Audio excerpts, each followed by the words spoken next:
Hi there, welcome to Eternia Collectibles. Right, what I'm going to try and tell you today is from my experience of collecting toys and doing eBay really big time in the 2000s, which we don't do now. Basically, what to look out for, what to buy, if not because you like them, because toys which you want to earn something, maybe you want to put a deposit on a house when you're older. Basically, if you're young now, what should you be buying to put away? What do I think maybe in 15, 20 years, you look on eBay and you go, damn, I shouldn't have chucked that away. What will actually probably be the toys you should be buying? In the 2000s, my subject, I was massively huge G.I. Joe. And it's quite funny because I come away from eBay for a while to have children, have a family, and I flooded the market with G.I. Joes. I used to put thousands on, and I thought it hit its market price in the 2000s. Back then, I was getting about £15 for a Cobra Trooper. Now you're going on eBay, they're £25, £40. So they've still increased. Even 2 years ago, I'd sell Robo Skulls for £100, maybe 150 complete, really mint. Now I'm looking on eBay, £500 plus. 2 years inflation. Things you can't really get the market that well on, things like that. But Action Force and G.I. Joe at the moment, for whatever reason, God knows who the collectors are. Figures I was getting £25 for 2 years ago, now we're going between 50 and 75. So the price on G.I. Joe is crazy. I'm not sure, even though I love it and I buy loads of G.I. Joe, I'm not sure how much more it can go up from what it already is. What I want to do today is basically tell you what I think you should be buying now, putting away, which is absolute all over the place, dirt cheap. One thing I think everyone should be buying if you're looking for investment, and I don't like them, I've never been interested in, but what tends to happen with collectibles is it's something kids when they were younger can relate to. So not such a film or anything like that, even though obviously Star Wars is a film and that's a bit different, but it tends to be cartoons. You look now at all the 80s cartoons, Centaurians, He-Man, it's all crazy money. And trust me, probably 15 years ago, we were literally selling He-Man figures 3 for £1 at a car boot. And we had bucket loads. We used to laugh at how many battle cats we've got. Now you go on eBay and see how much battle cat is. Again, laser light Skeletor, we used to knock those out £200 each, which still is really expensive. I went on eBay about 3 days ago just to have a look at some things, price up some things I had.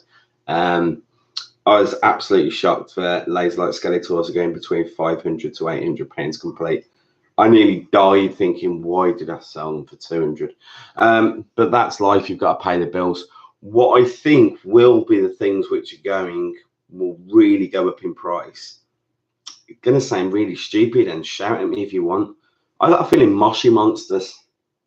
They were so huge. I think now if you go on eBay, Moshi Monsters, huge collections, they're going for peanuts. I do believe if you've got the money and you can buy all these, especially the rare ones, grab them all, put them away.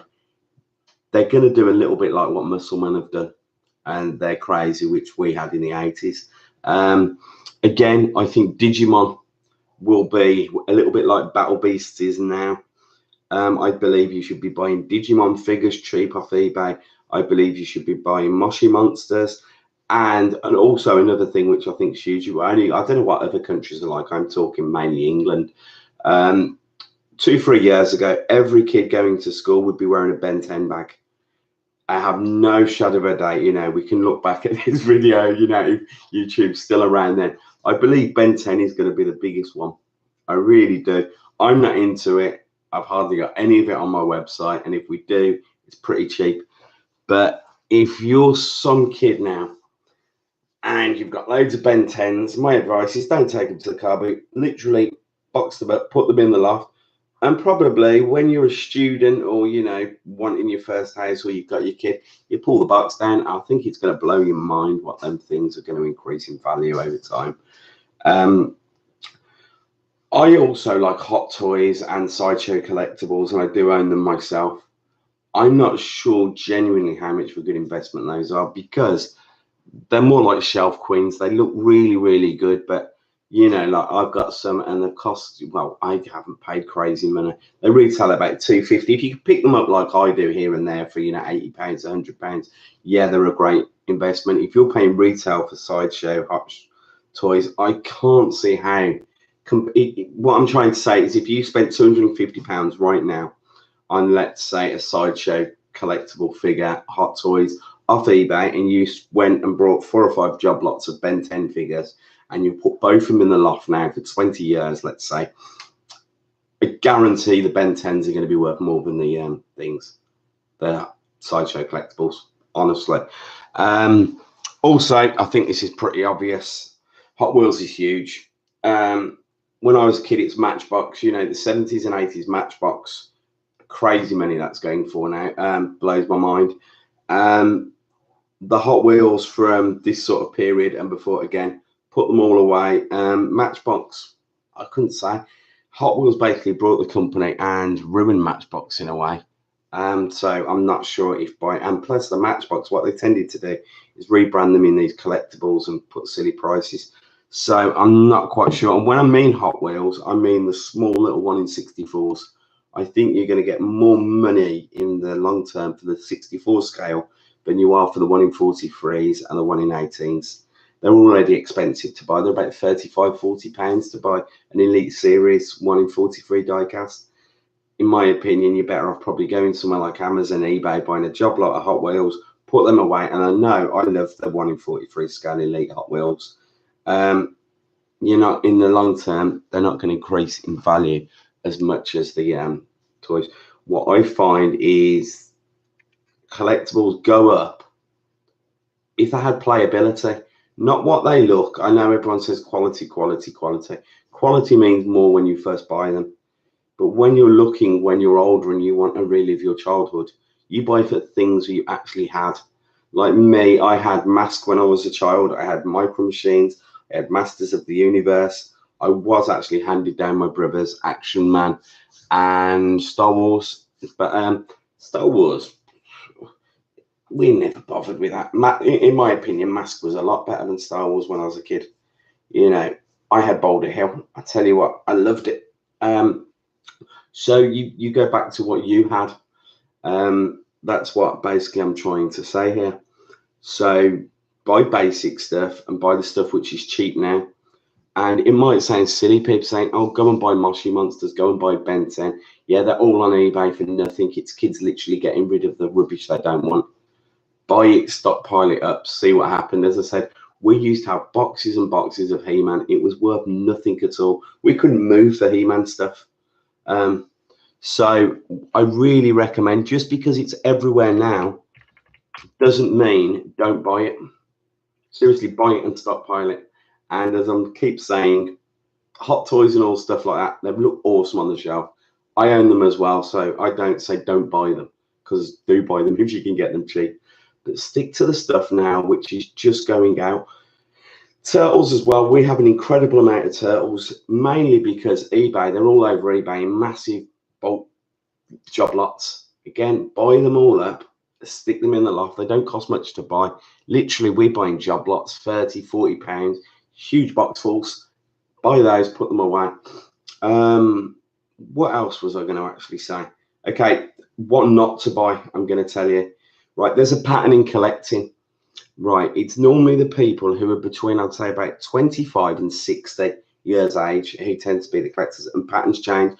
Like now everyone wants He-Man, they want Centaurons, basically the 80s stuff they want. And I've noticed Jurassic Park going for crazy money, which is the early 90s. What tends to happen is every period before start, it fades out. I've told this before, Dinky was huge, the die-cast models, you know, I'm sure people know about them. Shuko, Dinky, you know, going for crazy prices. What tends to happen is people die, and that era who were collecting those as children die, and no one collects them anymore because they're after their childhood. I hope you understand this. It's like before, Victorian dolls, the porcelain ones, they used to be huge. People would pay hundreds of pounds for them. I was in an auction house not long ago, and this old lady brought all her porcelain dolls in, and all stupid prices they were expected to go for. Didn't sell, none of them. because the market has moved on. Everyone doesn't want these Victorian scary looking porcelain dolls. They want these scary ones, you know, like the ones which look dead dolls and all the gothy dolls. They've sort of, the pattern's moved on.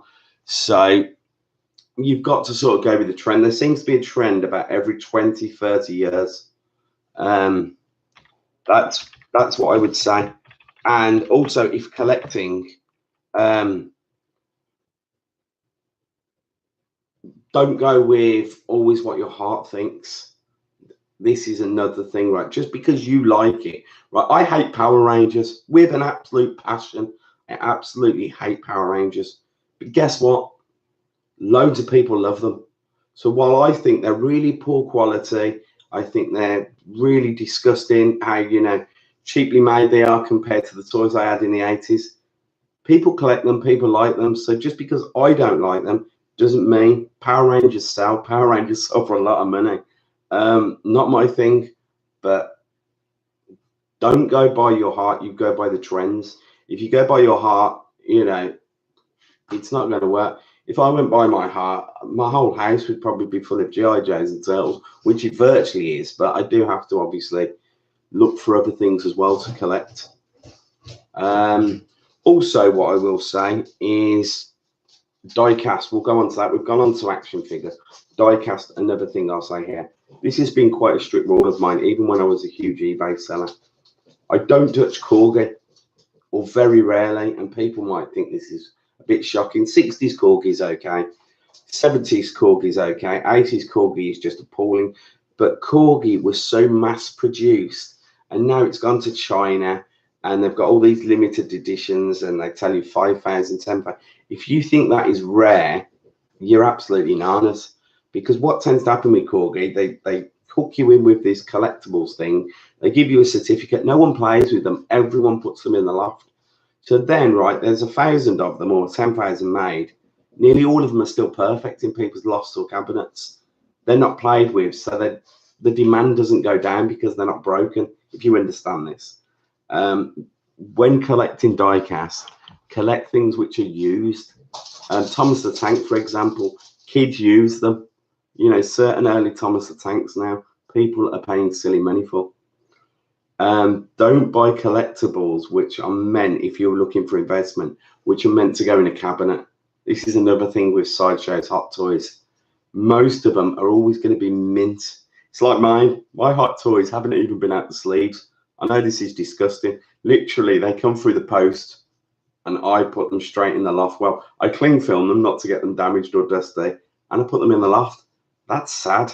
But that's what I've done with them.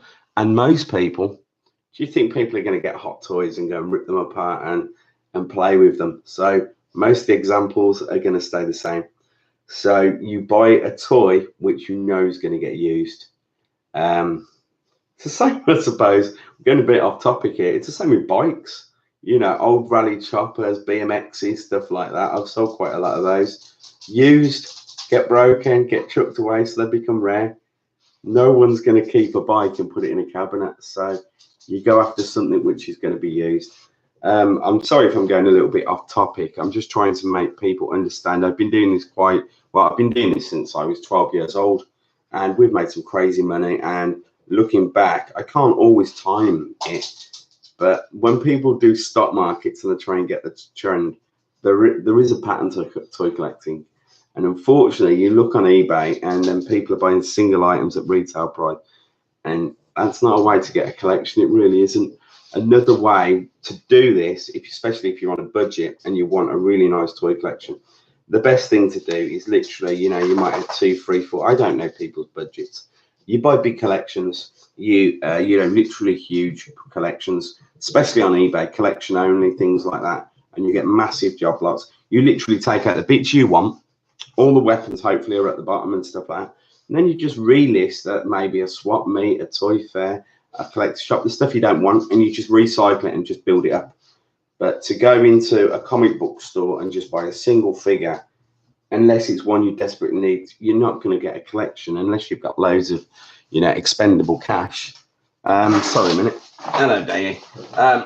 That's what I would suggest. Oh, hello, sausage. You good there?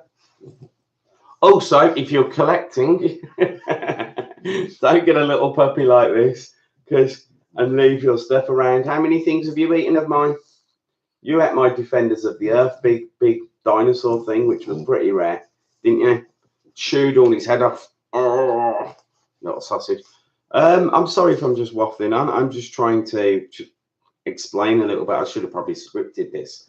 But yeah, buy stuff which was really big on TV right now. You know, probably about 5 years old.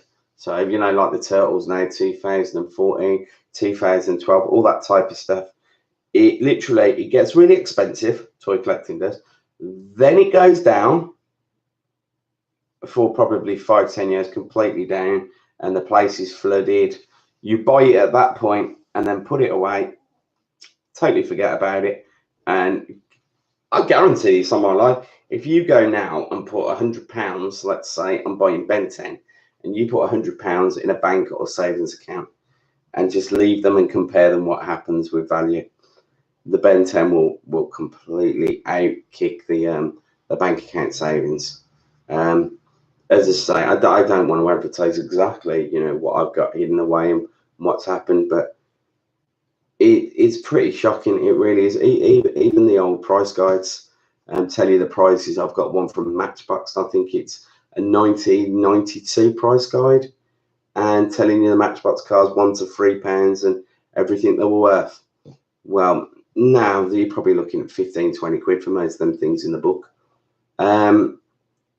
What's that? 15 times the amount it was worth, 10 times the amount. But this was Matchbox. I'm talking about the 75 series. Again, toys which were meant to be played with, so people didn't keep them in the boxes. So if you do, but with Corgi, and I will say this with Atlas Editions, which I do actually really like, everyone keeps these in cabinets. I'll always also say Kyosha models, the die-cast ones, not long ago, those were retailing in Hamleys because I used to buy them in London, and they were $49.99 each. For whatever reason, I think that I've got one here, which is, I don't know if I can show you, on my wall there, the Datsun. That cost me $49.99 brand new, which I don't tend to go in shops and buy brand new. I tend to go to some place called Vectus, but just buy big job lots. Buying single to me just doesn't work. I prefer a truck coming and sitting there for a whole week and sorting out everything I've brought. That's the way I get my collections going. It's just not worth it. If you've ever watched the Toy Hunter on TV, it's the biggest joke. You know, who's going to go across America and go and get 3 figures and go, oh, I've made £45, I've made 100 quid. No, don't quite work like that. If I honestly go out the door and I go to an auction house, I'm going to probably spend between £4,000 and £6,000, and then I'm going to literally go through it all. And that's how I do it. And literally, if you spend that type of amount and the boxes are completely, I'm not saying unseen, but what I do is I buy big boxes and you can't see completely what's in the bottom. Normally, if you're buying a vintage collection from the 80s, all the little weapons will be in the bottom a lot of times, all the spare parts, and you make more money from the spare parts than you actually do all your munch for the collectibles. Right, I'm just having a little waffle here, and I haven't even drunk my drink. I'm like, hello, Dave. You come to say hello. Where's the big dog gone anyway? Where's Big Lola? Has she gone back to bed? It's early in the morning here, and we've only just come back from the school run. We've got work today. Right, I'm going to go. Thanks for looking, and sorry if I waffled on. I was just trying to basically, I should have, as I said, scripted and just done a list, which I think you should be going for now. Basically, I believe it's Moshi Monsters. I believe the 1 in 64 standard carded Hot Wheels, things you should be going for. Ben 10 you should be going for. Possibly Power Rangers, you know, a bit here and there because I'm not a massive fan and I don't keep the market on Power Rangers. And I really don't know what to say about G.I. Joe. I really don't, because again, it was only 2 years ago when I had my shop. We were selling the 25th, you know, or 50th anniversary, whatever they are, G.I. Joes. I think they were 25th anniversary one. We were selling them for £12.95. 2 years ago this was. And now they're going for between £30 and £50 on eBay, the ones we had. That's crazy how the demand, literally. I have no GI Joes on cards at all. Every time I get them, gone instantly. Obviously, I'm selling them too cheap. But that is what you call a nice profit. But again, if I knew they were going to sell like that, I probably would have put them on the shelf for a little bit, you know, put them away a little bit longer. So I don't know what to do with GI Joe, because it just, every time I think it's hit its level, it just goes crazy and hits another one. That's another thing I would also say. I'm not a massive fan of this. The new Transformer movies, I'm guessing the stuff, because it's everywhere and you can buy it in job lots pretty cheap, and because you can lose all the pieces really easily. If you've got complete Transformers from the Michael Bay movie series from, you know, now and previously, I think that's got some investment potential, only because they break so easy. They're not like the old ones which had screws. They've got ball joints, and the amount of Transformer collections I get in which are incomplete and they're just for parts. So if you've actually got really nice Transformers and they've all got their weapons, their arms, yeah, I think that could be a pretty good investment also. Right, I'm going to go because I am just waffling. I don't even know why I turned this video on today. I just get loads of thumbs down now. But seriously, I swear by this Ben 10 thing. I really, really do. No one wants it at the moment. Massive collections on eBay. Ben 10, really cheap. Literally buy it or put it in the loft. Get it out in a few years' time. And everyone will start screaming over it. And I'm not a fan of Ben 10. I don't even think my kid watched Ben 10. I think he was into Pingu at the time. So that's what I would do. Anyway, I'm going to go. Please like, comment, subscribe. And sorry I was waffling on a little bit. I literally come from a school run. I put the coffee on and I thought I was just going to speak my mind for 20 minutes. Thanks. Bye-bye.